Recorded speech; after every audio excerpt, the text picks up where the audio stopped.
Lens द्वारा प्रतिबिंब का बनना। ठीक है, यानी आपको दो प्रकार से प्रतिबिंब बनाए गए कि अवतल लेंस द्वारा प्रतिबिंब दो प्रकार से बनते हैं। पहला बताया गया कि जब वस्तु अनंत पर स्थित हो। ठीक है, नंबर सेकंड बताया जा रहा है जब वस्तु अनंत तथा लेंस के बीच में हो। नंबर सेकंड कंडीशन है जब वस्तु अनंत तथा लेंस के बीच में स्थित हो। ठीक है, ये कंडीशन है कि जब वस्तु अनंत तथा लेंस के बीच में स्थित हो। जाहिर सी बात है, हम एक अवतल दर्पण बनाएंगे, अवतल लेंस बनाएंगे। ये आपका जो है, ये आपका अवतल लेंस है। ठीक है, इसको L और L डैश से लिखते हैं। दिख रहा है नीचे, देखते हैं नीचे, हाँ दिख रहा है। यानी ये जो है आपका क्या है, अवतल लेंस है। ठीक है, और ये आपका अवतल लेंस है। ठीक है, ये उसका जो है वो क्या है, मुख्य अक्ष है। सही सी बात, जाहिर सी बात है, उसका मुख्य अक्ष है। वस्तु को कहां पे रखते हैं, जानते हैं, यहाँ पे रख देते हैं। इसका नाम लेते हैं A और ये हो गया B।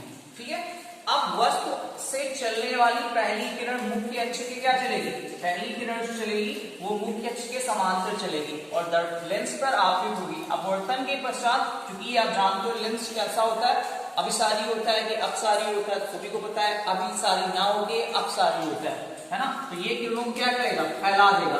ठीक है, दूसरी किरण, तो जो किरण जो है, एक किरण कम से कम समांतर जो चली वो बाहर निकल गई, क्योंकि ये फोकस से होकर गुजरनी चाहिए।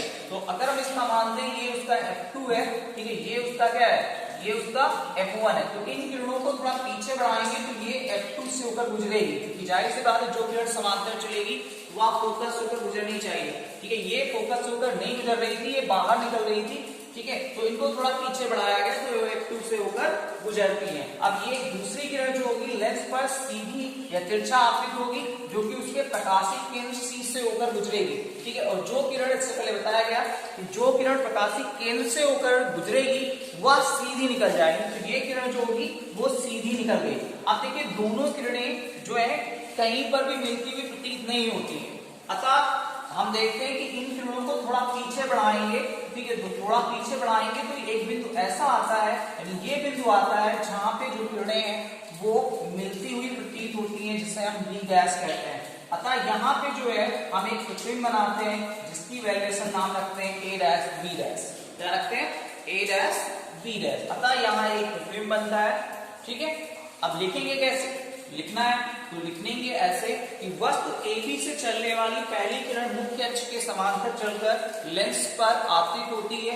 अपवर्तन के पश्चात वह मुख्य अक्ष से दूर निकल जाती है, मुख्य अक्ष से दूर हट जाती है तथा दूसरी किरण लेंस के प्रकाशिक केंद्र से होकर सीधी निकल जाती है। अतः ये दोनों किरणें जो हैं वो कहीं पर भी मिलती हुई प्रतीत नहीं होती। अब इन किरणों को थोड़ा पीछे बढ़ाने पर जो पहली किरण है वो लेंस के द्वितीय फोकस से होकर गुजरती है तथा दूसरी किरण लेंस तथा दूसरी किरण वस्तु की ओर चली जाती है। अतः ये दोनों किरणें बिंदु B1 डैश या B डैश पर मिलती हैं। अतः यहाँ प्रतिबिंब A डैश B डैश बनता है, जो कि आभासी होता है, सीधा होता है और वस्तु से छोटा होता है। तो ये दो कंडीशन है, यानी अवतल लेंस द्वारा प्रतिबिंब का बनने में दो कंडीशन यूज होती है। पहली कंडीशन आपको आपको पढ़ाई गई कि जब वस्तु अनंत पर स्थित हो। ठीक है, नंबर सेकंड पढ़ाई गई कि जब वस्तु अनंत तथा लेंस के बीच में स्थित हो। तो दोनों कंडीशन आपको सही ढंग से समझ में आई होगी। ठीक है, चलिए नेक्स्ट टॉपिक पढ़ाते हैं आपको। नेक्स्ट टॉपिक है लेंस का सूत्र। लेंस का सूत्र क्या है, चलिए नेक्स्ट टॉपिक है लेंस का सूत्र। इंपॉर्टेंट सूत्र है। ठीक है, इसी से सारे न्यूमेरिकल सॉल्व होंगे। ठीक है, यदि F फोकस दूरी, यदि F जो है, ये F जो लिखा जाए ये क्या है, ये है फोकस दूरी। इसको क्या बोलेंगे, इसको बोलेंगे फोकस दूरी। ठीक है, U क्या है, लेंस से वस्तु की दूरी, लेंस से वस्तु की दूरी। V क्या होगा, लेंस से प्रतिबिंब की दूरी, लेंस से प्रतिबिंब की दूरी, यानी f जो है आपका फोकस दूरी है, लेंस की फोकस दूरी है, u लेंस से वस्तु की दूरी है, v लेंस से प्रतिबिंब की दूरी है। ठीक है, समझ पाए नहीं समझ पाए? जैसे अभी हम कोई मान लीजिए ये ले ले उत्तल लेंस, चलिए अवतल ले लिया हमने। ठीक है, चलो इसको थोड़ा करते हैं। ठीक, मान लेते हैं उत्तल लेंस ले लिया। अब जो है मान लीजिए वस्तु जो है वो यहाँ पे स्थित है। ठीक है, ये जो है वस्तु हो गया, ये जो दूरी होगी यहाँ से यहाँ तक की जो दूरी होगी इसे हम u कहेंगे।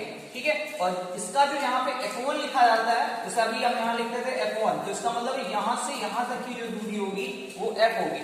अभी प्रतिबिंब जो बनेगा, ठीक है, जहां पे भी बनता है, यानी यहाँ पे प्रतिबिंब आपका बनता है यहाँ पे। ठीक है, तो ये जो दूरी होगी, यानी ये जो दूरी होगी इसको बोलेंगे v। समझ में कुछ बात आई नहीं है? ठीक है, चलिए आइए समझ में, हटाते हैं इसको।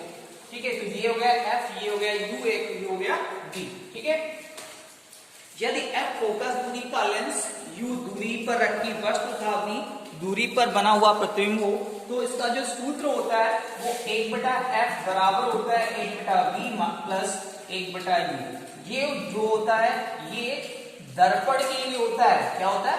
ये जो होता है ये दर्पण के लिए सूत्र होता है। आपको लिखाया गया होगा कि ये दर्पण का सूत्र है, ना कि लेंस का। लेंस का लिखना है तो लेंस के लिए आप ये लिखोगे, लेंस के लिए लिखोगे -1/u, यानी 1/f बराबर 1/v माइनस 1/u। ये हो गया लेंस का, तो प्लस लग जाता है तो ये हो गया दर्पण का सूत्र। ठीक है, इस वजह से आपको लिखाया गया ताकि आप कंफ्यूज ना हो। तो ये हो गया आपका लेंस का सूत्र। ठीक है, अब बात आती है कि चिन्ह परिपाटी के अनुसार हम इसको रखते कैसे हैं। चलिए नेक्स्ट टॉपिक में आपको समझाया जाएगा। ठीक।